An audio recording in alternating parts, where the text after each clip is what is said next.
Hi guys, welcome to Q&A with your favorites on Local Corner. My name is Ratie Kefitlhile, and you guys asked me a few questions, so I'm here to answer those questions. I hope it's nothing difficult, guys. I hope you were very lenient with me because I'm terrified. I am shaking in my boots as it is. So let's get to it.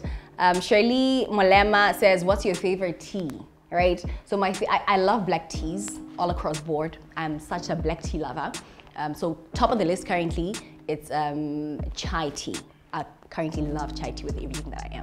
So that's my favorite tea currently. And then Reaction Joseph, my necker, says, are you married, single, or taken? I know he knows this. He knows. He knows the circumstance. I wonder why he's asking this question.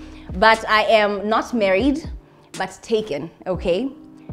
So that's where we leave it for now. I know there's gonna be a lot of these questions coming from different angles, so we'll see if we can't tackle it from a different angle. Mkhodisang Batalelwang says, how old are you? You look gorgeous. And do you have a mentorship or coaching programs? I really need a mentor, and you are the ideal mentor because I am an aspiring radio and TV personality. Well, thank you so much to start with for your kind words. I really appreciate the compliment. I'm 31 years old, and before the COVID situation happened, I did have a mentorship program.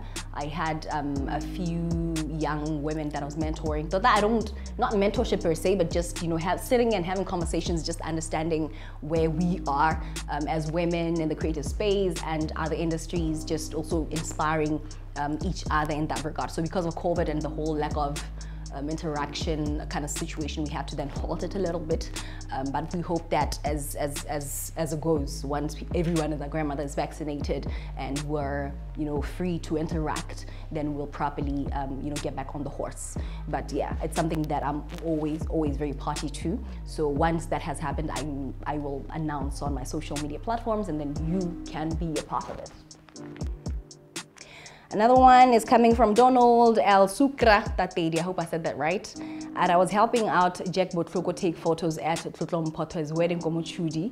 Ke ha kere ke go tsa tse pedinyana hela wo itira shy. Oh no, extra fire emojis. Did you leave Yarona on good terms, and why did you leave? How much do you presenters get paid range? Why are we going back, guys? It's 2021. When did I leave Yarna FM? Guys, why are we talking about things from back in the day? Okay.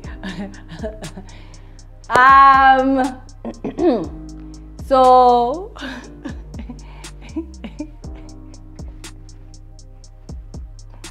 right now, the Yarna FM situation. Okay, cool. So this is what happened in Yarna FM. Yarna FM was going through a merger.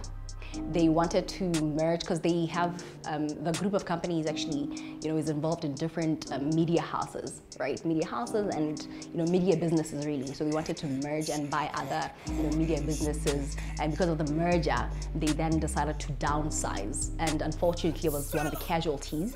I had to be let go of in that regard. I was retrenched, as they say. So I left on good terms, just that the station at that point was going through what it was going through. So unfortunately, I had to then, you know, yeah, cool.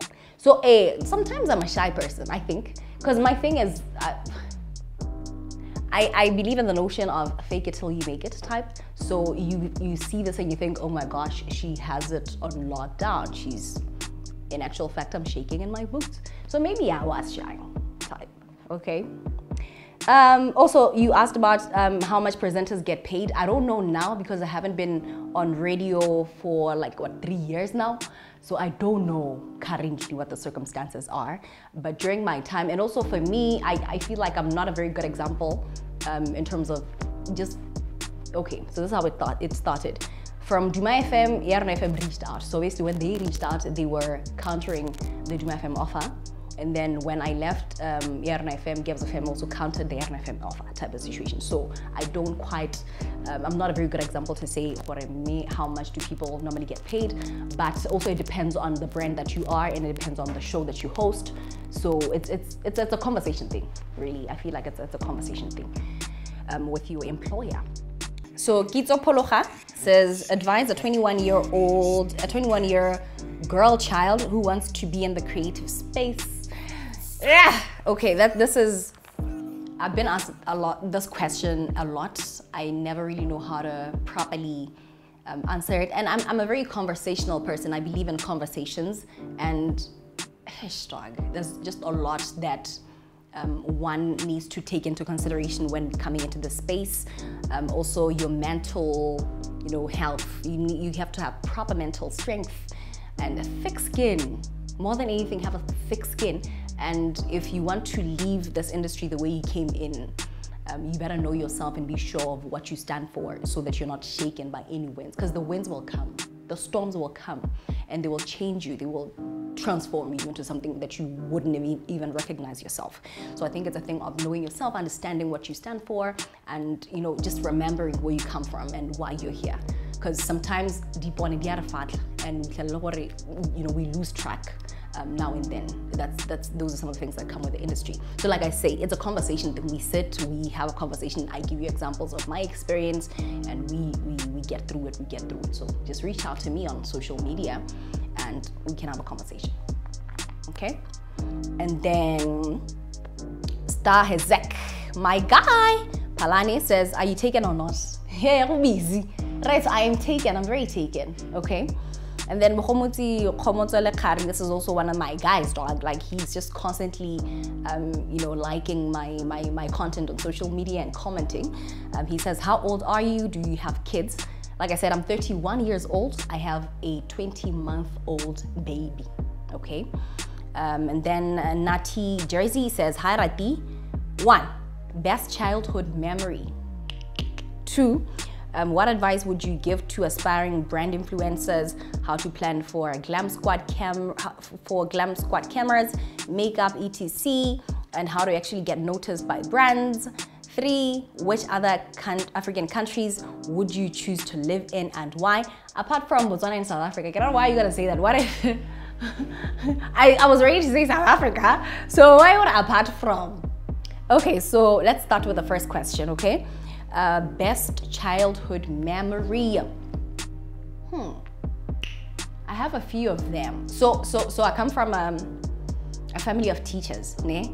So I remember this one time that, because and growing in that kind of atmosphere, you have it at the back of your head that this is what you want to do when you eventually start work. So I've always been the girl. I've always thought to be a teacher, career-wise.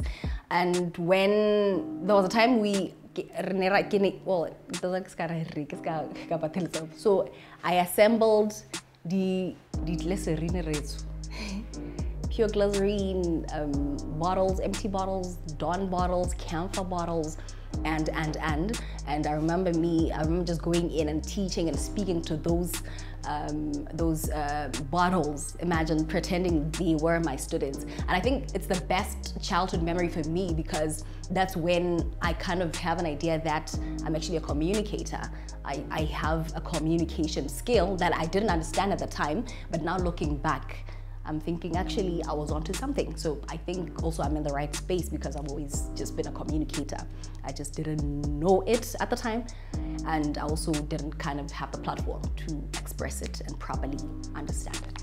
I hope I answered your question. The other question that you asked was, what advice would you give to aspiring brand influencers? Hey guys, what the hell? Advice is relative. Okay, so just do what you do, dude. I think for me, more than anything, it's a passion thing. It has to be passion driven more than anything, because brands are able to tell if you're living what you're not supposed to be living, or if you're pretending to be doing something that you are not supposed to be doing type. So I think also just selling something the clientele or the buyers, the consumers like authenticity. So if you come in and you're authentic, and then the brand that you also want to affiliate with sees that authenticity, then you're onto the money. Also, just if you get into something, be sure that that's what you stand for. For example, everyone, the grandmother who follows me knows that I love tea with everything that I am, so I can't go, and also I don't drink, so I can't go and endorse an alcohol brand just because the money is there and just because the followers are there, just because the platform is there, type of situation. So it's authenticity type of situation, just understanding again who you are, what you stand for, and okay, again, it's a conversation that I'll be willing to have to sit down with you and have a conversation with you about. And you ask about how to plan for glam squad cameras, makeup, etc., and how to actually get noticed by brands. It goes back to authenticity. When you're authentic and when you do what you love, it goes without saying that whoever cares to listen would actually notice you.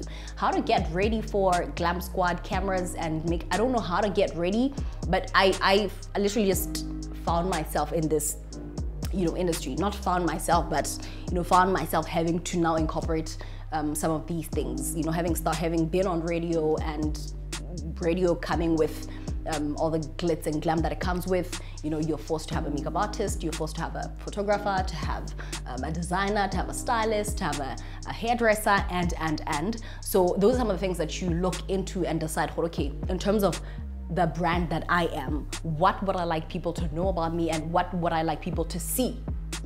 So that's when you decide, okay, fine, seeing that this is the brand that I would like to be seen as, I will need this, I will need that. And obviously, starting out, you don't have the kind of budget to pay everyone who now comes on to be a part of your team. So it's a partnership thing, it's an agreement thing. You decide to have a conversation with whoever it is that you'd like to come on and be a part of your team. So it's a conversation thing again. You agree on terms, you agree on partnerships, so that's basically just that. I hope I answered your question. Which other countries would I choose to live in, and why, apart from Botswana and South Africa? So I would love to go to Namibia and Swaziland, Eswatini currently. So those are the countries that I'm currently looking at in terms of their creative space and what I feel like, where I feel like I'd fit in as a brand.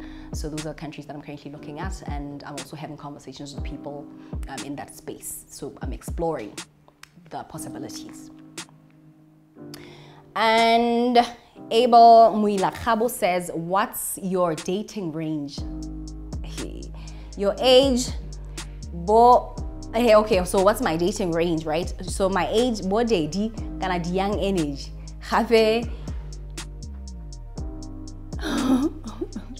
Is it legal to say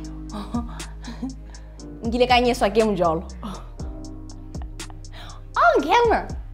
So I have to fresh snap adian. Kana kibu deeper. Last number. I don't think that would ever happen to me. I'm a Taurus, so we're bulls. We don't listen. So no. A little bit. My first relationship, guys, it was my first relationship. Also, I was exploring the dating scene, and also I was a late bloomer, so I started late. At 18 years old, I found this guy at church. We started dating. I thought, this is where it is. No, lo and behold, no. The details, I will hold back. But it almost just, okay? And then my dating range, right? And it's weird. I was having a conversation with someone this week, and we're talking about age. What age is just a number. And I feel like age is not just a number, guys. For me personally, I wouldn't date anyone who is, for me to date you, you have to be 4 years older than me or more. So I can actually even go to a 50-year-old guy, date, and even get married. Yeah. So that's my age range. Because also I feel like I like things that grown-ups like. I don't like things that young energy, the young energy like. So I feel like that is my dating space. I'd be that girl, right? But also love is love. You don't choose who you love. So somebody comes into your life and they are whatever age and then you are vibing and it's hot, it's nice, right? Now for me, more than anything, I want to date somebody who challenges me intellectually. I can't sit across you and I'm not challenged and then we're dating. We can't, that's not. Apparently it's called being a sapiosexual, I think. Being attracted to somebody's intellectual capacity, something like that. You see, the young energy are teaching us these things. So sometimes you have to do that. Okay, cool. Khorata Lekambi, my girl, says, and can you say motherhood changed you? If so, how, and how's the little one doing? Shane, thank you so much for asking. The little one is doing great. She's such a big girl, very smart as well. And then has motherhood changed me? Hey, mates. Before motherhood, right, I would grab a book, go into a coffee shop, drink myself some tea from morning to evening and just finish the book and just enjoy my space, my alone time, and not worry there's somebody waiting for me at the house, And currently I find myself going through I can't remember the last time I finished a whole book. So you can imagine it changes you, but it makes you a better person at the same time. There are certain things that you would be used to enjoy before you have a kid, and then you are deprived of those things. But then there's like more prospects into it. There's more advantages into it. You learn a lot. You grow as a human being in terms of your intellectual capacity, in terms of your mental health as well, because then there's somebody who depends on you for everything, really. So you also have to be strong for that person. You also have to be there for that person. You also have to know what that person wants, because they will tell you, they will speak to you and you wouldn't understand what they're saying. You have to figure it out. Imagine. So yeah, it changes you, but I feel like more than anything, it makes you a better person. And then Tlabokosi Mang, my other dude. Hey, batung di poso because I'm thought. Says COVID-19 left a devastating impact on creatives' mental health. How do you manage to survive through as a versatile creative? And another question he asks, women have sadly developed a tendency of bullying other women online. What's your take on this? So the first question says, the COVID-19 pandemic left the creative space devastated and in a mental state, right? And how I managed to maneuver. Because I'm also one of the people that were hard hit.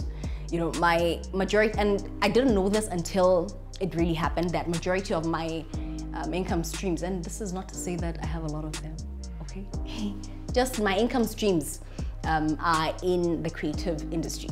So literally every stream was closed and I was not working for 12 consecutive months, no income. And this is me now with a small kid, imagine. So I also was in a state at some point, but I then, lucky for me, my parents live 15 kilometers from town. So I was able to then pack everything and go back home and restart. I started now eating what my family was eating, just doing what they were doing with whatever money that they had in the household. So it was that. And I think the reason I say I'm lucky is because other people don't have that privilege. And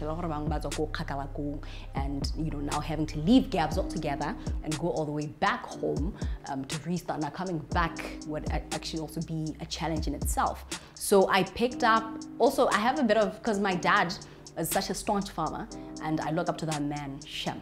So I picked up growing herbs as a therapeutical. Is that how you say it? Yes, that thing, that therapy thing. English. So therapy, my therapy was in the gardening space. I grew herbs and I was literally just playing, and I was just using that as my thinking space. Before I knew it, my neighbors were buying a few of my herbs, and I was also inspiring a few of my WhatsApp contacts, because I was sharing majority of this content on my WhatsApp. I have such a big following on WhatsApp, not contacts. I have a lot of contacts on WhatsApp. So a lot of people, see my content there, and they would give me feedback to say they were inspired to start their own small gardens. And now we're talking about guys who are actually, taking it on a very big scale. So that is how I was able to get through, that is how I was able to stabilize my mental health. And then somebody says, women have sadly developed a tendency of bullying other women online. What is your take on this? I don't think anyone, woman or not, should be bullied anywhere really, online or anywhere else. I think people should be allowed to live their lives. People should be let, to enjoy their own, freedom. It's a free country. I mean, why are you gonna, take time off to look into somebody else's life and start now making trouble for them? I feel like, can people just live? Can we allow others to just enjoy their space? And I know what he's talking about in terms of women bullying others. We've had this conversation where we're talking about, if women could actually tell other women, or men could tell women what to wear. And it's not right at all. And then Chef Isaac says, you being in the limelight every time and always seen in that light, what advice would you give anyone aspiring to be where you are in terms of behavior, character, and all? How does one maintain the brand they have and keep it relevant with the current trends in the industry? Yeah, it goes back to what I said earlier. If you know what you're about, if you know who you are, you remember your roots. No matter what happens, then you are literally in it for the long haul, because you don't want to come in and you're unsure of yourself, you're unsure of what you stand for, because the winds and the storms that come in with this industry, with the scope of the industry, you will literally find yourself in the lurch. You will be thrown out and you'll be changed into something that you also don't recognize. I believe so much in humility, I believe so much in kindness, and I believe so much in authenticity. So if you embody those characteristics, then you're definitely in it for the long haul. I hope that I have answered that question. How does one maintain the brand that they have and keep it relevant with the current trends in the industry? It goes back to what I said again, when you sit down and look into your brand, your personal brand, you have to decide what it is, what's the vision, what's the objective, what are you trying to do, what's the mission, and you look into it, you break it down, and then everything that you do really circles around whatever it is that you have drawn as your mission, vision, objectives, and, right? So if you know that and you abide by that, then you're sure to maintain your brand, going forward. It's sure then to be in the industry for long, right? And keep it relevant in the trends, keep it relevant with the trends in the industry. So that's basically that. And then Abel Mwila Kabo says, hi Ratie, I adore you, my sister. Thank you so much. Besides radio, what are you doing in life and what's your highest qualification? Hey! Get out! Who's the highest qualifications? Why are we here? Done. Right? So, you let it put anyways. So, Are. Besides radio, what are you doing in life? And what's your... Okay, fine, right? So besides radio, also I haven't been on radio for the longest, like I said, 3 years. So I think this is something that people don't know about me. They just know the radio person. I'm a journalist before everything, right? So I've been journalisting while doing the radio thing as well. I'm a news and actuality person, so I'm constantly just running around and, putting news together. The news that you would, be privy to, I would have contributed to that, okay? So then also what we're currently doing, we're working on a very beautiful publication. It's called Innovate Botswana. We have partners in all over the world really.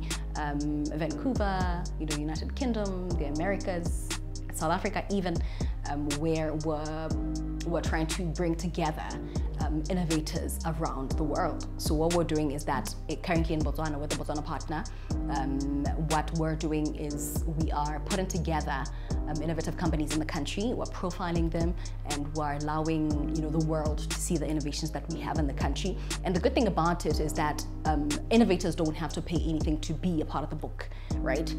So you just have to share your innovation, whatever it is that you're doing in your innovative space, and then we look at it, we profile it. If we feel like it's something that we like, if we feel like it's a story that we'd like to tell from a Botswana narrative, then we put it together.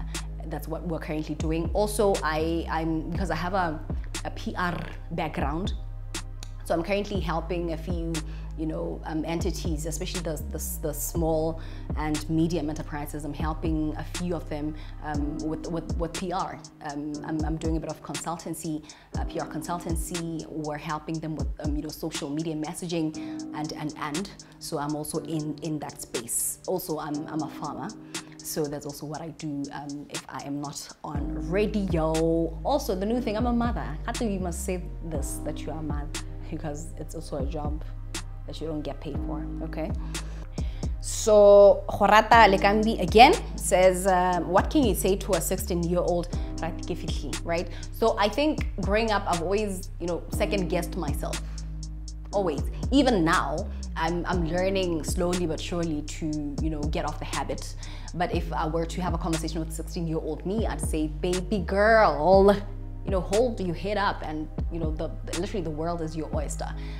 Hit the ground running and be sure of your vision, because I think I've always, like I said, questioned myself, second-guessed my decisions that I had to make, and some of the great thought processes that I've been in, I had to chuck them because I second-guessed myself. I wasn't sure of myself. I wasn't sure that I deserved to be in certain spaces. But right now, I think speaking to the 16-year-old me, I'd just definitely tell them to be confident enough to pursue whatever their dreams may have been, whatever their dreams are. So that's it.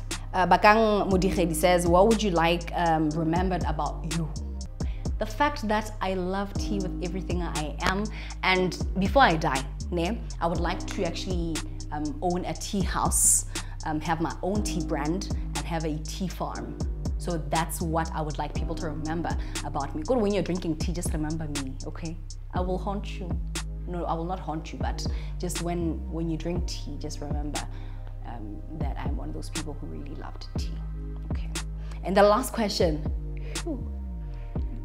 Whitney Seremodi says, what would be a good theme song for your life? Hey, guys, I listened to a lot of rhythm. Literally, when you said that, I literally wanted to stand up and start twerking, booty hopping, and then I wanted to do that because I feel like that would actually be good at whatever song that has those kind of vibes. I would like it to be a theme song to mine, because I believe I'm a happy soul. I'm a free soul, despite people thinking I'm uptight and that I'm an unapproachable human being. I have an unapproachable face, apparently. People are terrified of me, So I'd like my theme song to be something vibey and something that is me, something that people can see to actually be me, as opposed to what people think that I am. We're glad that we're at the end. Oh my gosh, thank you so much, guys, for watching. This has been Q&A with your favorites. My name is Ratie Kefitlhile. Maybe just as a parting word, I like sharing this with whoever it is that cares to listen. As a young person, or whatever space that you're in, it's a quotation, it's a quote by my favorite author, one of my favorite authors, Robert Kiyosaki. He says, do today what others don't, so you have tomorrow what others won't.